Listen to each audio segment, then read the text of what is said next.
এবছরের বিজয় দিবসটি অত্যন্ত আনন্দঘন এবং একটা উৎসবমুখর পরিবেশে আমরা পালন করছি। কারণ আপনারা দেখেছেন যে গত দেড় দশকের যে কর্তৃত্ববাদী শাসন আমাদের ঘাড়ের উপর চেপে বসেছিল, শহীদ মিনারে কিংবা স্মৃতিসৌধে শ্রদ্ধা নিবেদন করতে এসেও অনেক রাজনৈতিক নেতৃবৃন্দ, মুক্তিযোদ্ধারা, সম্মানিত ব্যক্তিবর্গ লাঞ্ছিত হয়েছেন, নানানভাবে নাজেহাল হয়েছেন। তো আজকে অন্তর্বর্তীকালীন সরকার ছোট বড় সমস্ত রাজনৈতিক দল, সমাজের বিভিন্ন শ্রেণী পেশার মানুষকে সম্পৃক্ত করে কিন্তু রাষ্ট্রীয় অনুষ্ঠান করেছে। আমরা প্রধান উপদেষ্টা এবং মহামান্য রাষ্ট্রপতি যখন শ্রদ্ধা নিবেদন করেন আমাদের বিদেশি মেহমান পূর্ব তিমুরের প্রেসিডেন্টকে নিয়ে, আমরা সে সময় উপস্থিত ছিলাম। এখন আমরা দলের পক্ষ থেকে আমরা শ্রদ্ধা নিবেদন করব।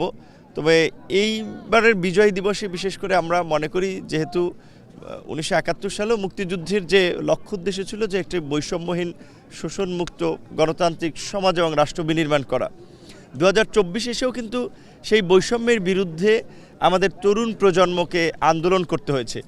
তার মানে এটা কিন্তু স্পষ্ট যে গত 53 বছরে মুক্তিযুদ্ধের আকাঙ্ক্ষা পূরণ হয় নাই। একমাত্র ওয়ালটন এসি দিচ্ছে 1 বছরের রিপ্লেসমেন্ট গ্যারান্টি, যার কারণে কিন্তু এখন গোটা বাংলাদেশের নাগরিকদের মধ্যে মুক্তিযুদ্ধের আকাঙ্ক্ষায় নতুন বাংলাদেশ গড়ে তোলার জন্য রাষ্ট্র সংস্কারের একটা জোরালো দাবি উঠছে।